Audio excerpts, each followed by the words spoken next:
Di video kali ini kita akan belajar tentang MQTT server. MQTT adalah salah satu protokol komunikasi data yang bisa digunakan di Arduino. Pertama-tama kita harus siapkan terlebih dahulu bahan-bahan yang akan kita gunakan. Salah satu bahan yang kita gunakan adalah VirtualBox untuk menginstal server MQTT-nya. Untuk link download VirtualBox bisa dilihat di website resmi dari VirtualBox dan bisa disesuaikan dengan OS yang digunakan. Jika Windows bisa pilih yang Windows Host dan akan mendownload filenya. Nah, jika download sudah selesai, kita bisa lanjutkan untuk menginstal VirtualBox. Cara menginstalnya cukup sederhana, kita tinggal tekan next saja dan melanjutkan proses instalasinya. Lalu jika instalasi sudah selesai, kita bisa finish dan start VirtualBox-nya. Nah, seperti ini tampilan awal dari VirtualBox. Langkah selanjutnya adalah kita perlu siapkan file OS untuk servernya. Di sini saya menggunakan Ubuntu server yang bisa di-download di halaman resmi Ubuntu. Untuk filenya bisa di-download di ubuntu.com, download ke bagian server, tipe server, lalu bisa pilih ke opsi yang LTS, yang long term service. Nah, lalu kita bisa download.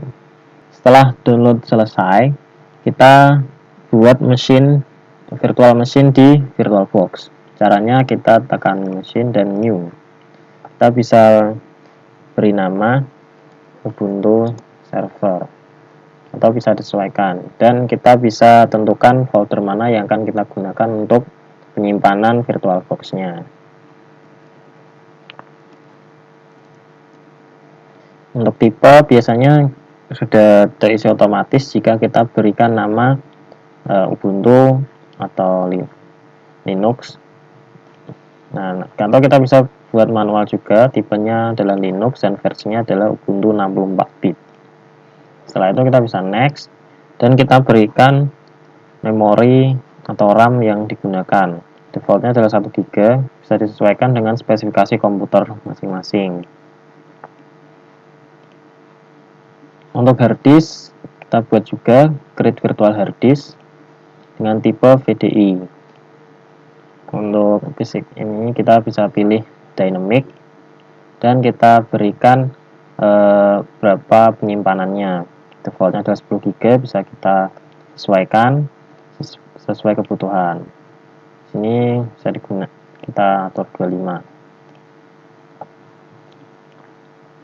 Nah, setelah virtual machine-nya sudah jadi, langkah selanjutnya adalah kita harus setting ke bagian network dan storage-nya. Untuk network, di adapter 1 kita bisa menggunakan NAT atau bridge. Jika bridge, kita bisa bridging dengan menggunakan wireless adapter dari OS asli kita. Kalau NAT juga bisa, nanti dia langsung otomatis nyambung. Kemudian kita oke. Untuk storage, kita pilih yang MD ini, kita isi dengan file Ubuntu yang kita download tadi. Nah, setelah kita pilih file Ubuntu-nya, kita bisa tekan OK. Dan kita bisa jalankan virtual machine-nya. Nah, jika kita jalankan, maka akan muncul tampilan seperti ini. Ini adalah proses pengecekan integritas, jadi bisa ditunggu saja sampai pengecekannya selesai. Jika proses pengecekan sudah selesai, akan muncul pemilihan bahasa. Di sini bisa disesuaikan bahasa yang digunakan. Kita pilih English saja. Lalu kita continue without update. Keyboard kita bisa done. Lalu network connection kita bisa atur juga sekalian. Defaultnya dia menggunakan DHCP. Kita bisa buat manual juga, disesuaikan dengan jaringan yang ada. Subnet, saya berikan jaringan yang saya gunakan. dengan subnet /24.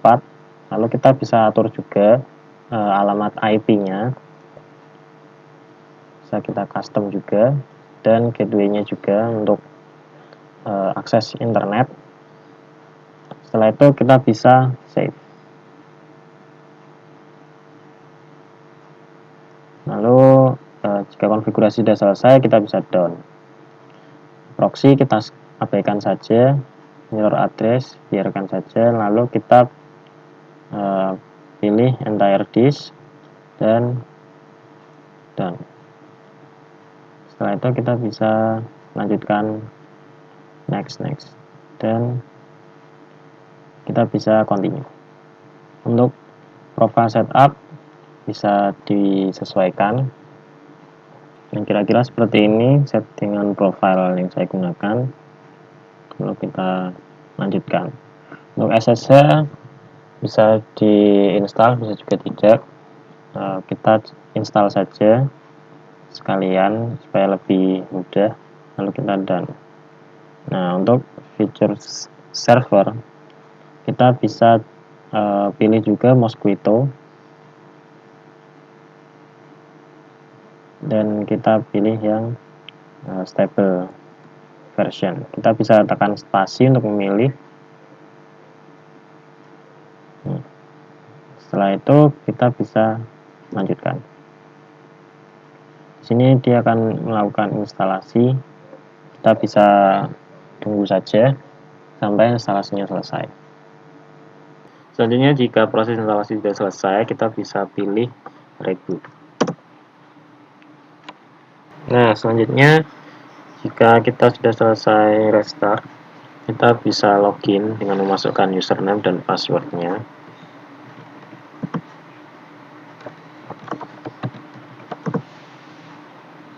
Nah, setelah berhasil login, jadi kita bisa menjalankan command line Ubuntu-nya atau command line servernya. Kita bisa cek juga apakah service Mosquito sudah diinstal atau belum. Caranya kita melihat service apakah Mosquito sudah diinstal atau belum, kita bisa ketik service status all. Di sini ternyata belum ada Mosquito server, jadi kita harus install Mosquito-nya terlebih dahulu. Caranya kita bisa sudo pt get install Mosquito.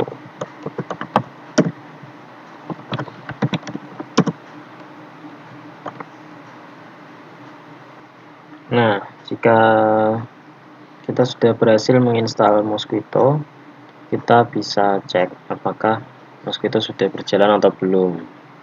Nah, kita bisa mengecek apakah service Mosquito sudah berjalan atau belum dengan sudo lsof -l pn grep listen. Di sini sudah tampil Mosquito, berarti Mosquito service sudah berjalan di port 1883. Nah, langkah selanjutnya kita beralih ke Windows.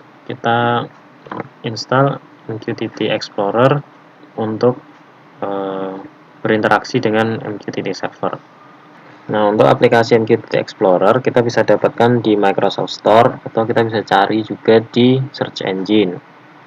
Untuk penginstalannya cukup mudah, kita hanya perlu klik get dan juga atau install, maka MQTT Explorer akan terinstall di laptop kita.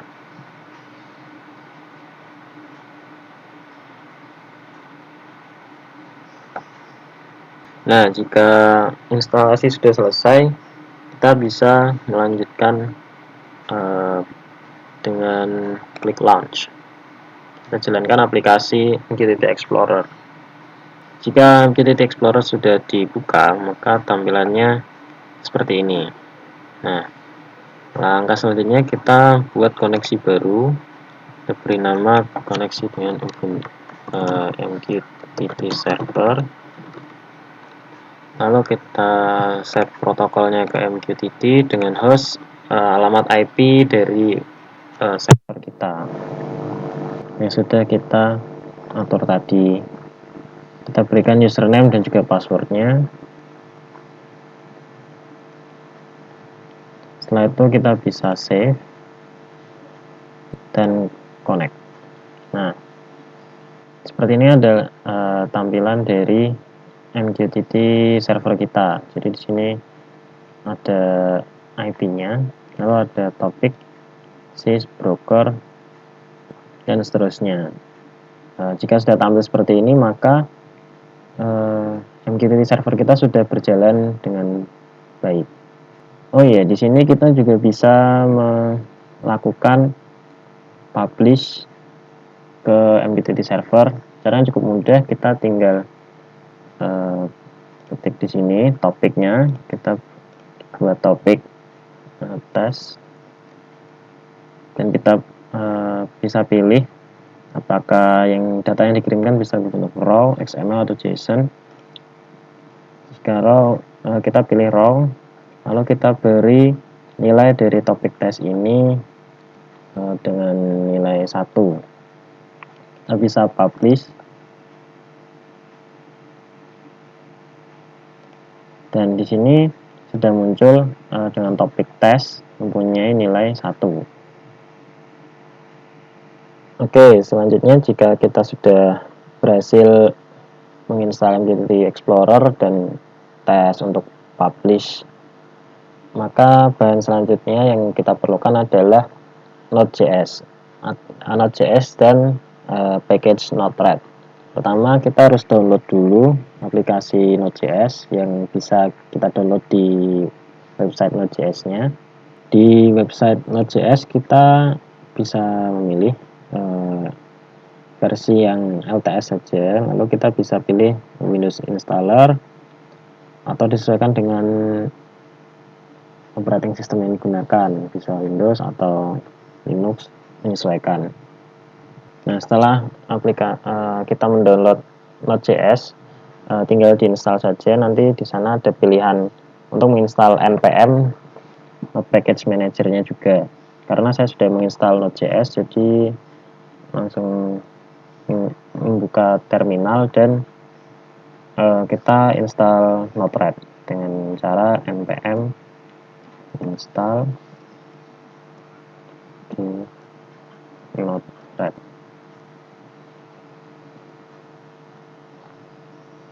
Nah, seperti ini jika kita sudah berhasil menginstal Node-RED. Nah, untuk menjalankan Node-RED, sederhana, kita tinggal ketik perintah Node-RED.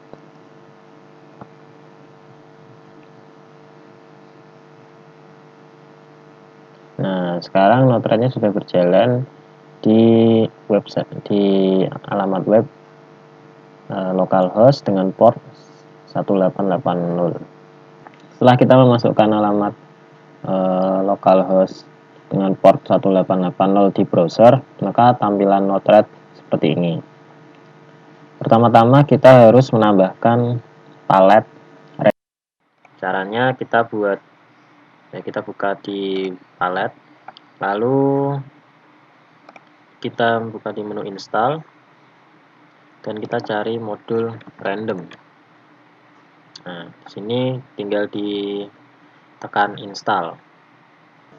Setelah ditekan install, maka di function di sini akan tampil random. Nah, kemudian kita buat ini inject, lalu kita siapkan random, jadi akan mengirimkan nilai random ke MQTT out seperti ini. Dan kita tinggal menghubungkan node-node-nya. Untuk inject ini kita klik 2 kali, kita beri nama MQTT publish.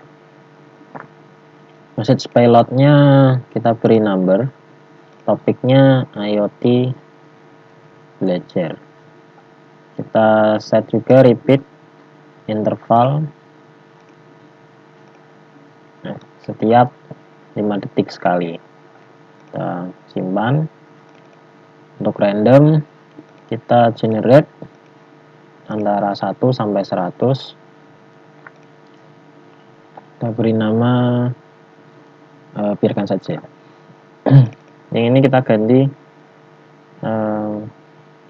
ini ke suhu salah. Ini benar MQTT server. Yang ini kita kasih IoT suhu ruangan.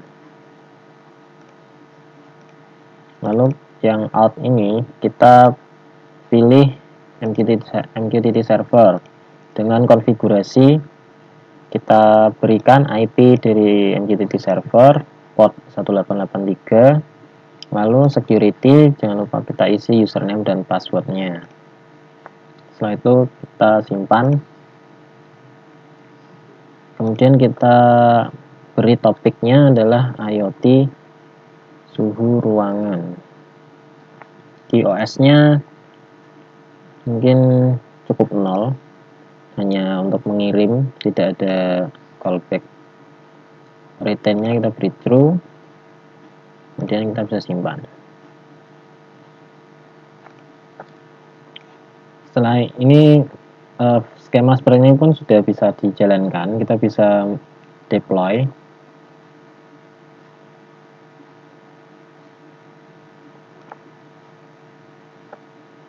Dan kita bisa lalu kita bisa membuka MQTT Explorer. Di sini suhu ruangan sudah dikirimkan.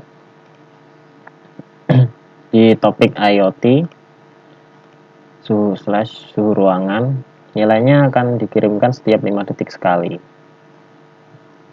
Ada perubahan dari 5 detik sebelumnya.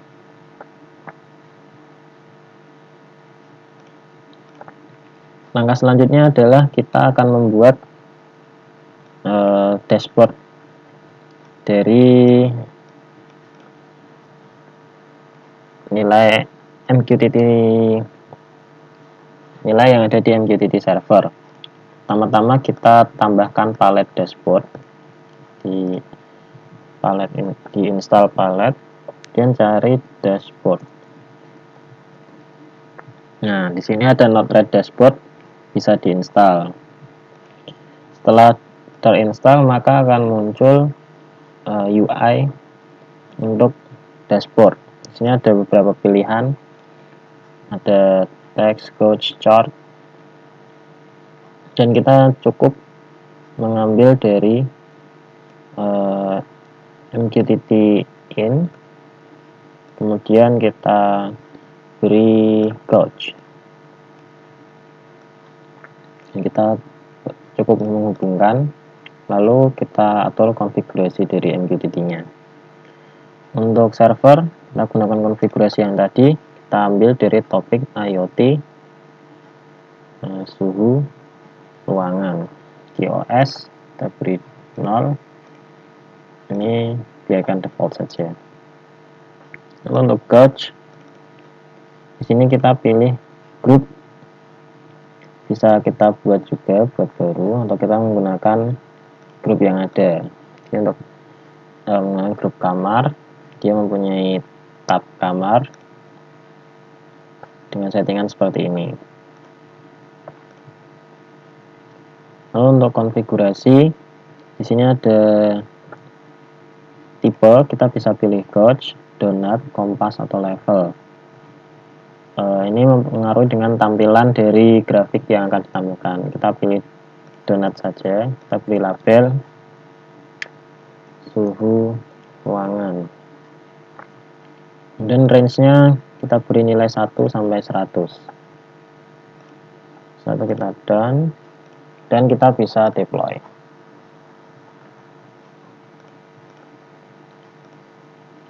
Untuk melihat hasil dashboardnya, kita bisa tekan ini, kita pilih dashboard, lalu kita pilih ini. Nah, sini ada dashboard kamar yang kita buat dengan suhu ruangan 43. Yang ini datanya diambil dari MQTT server. Di sini nilainya di topik IoT suhu ruangan 91, dan di Node-RED-nya juga mengambil nilai dari server. Seperti itu. Ya, untuk praktek kali ini saya cukup sekian. Apabila ada kekurangan, mohon maaf yang sebesar-besarnya. Terima kasih.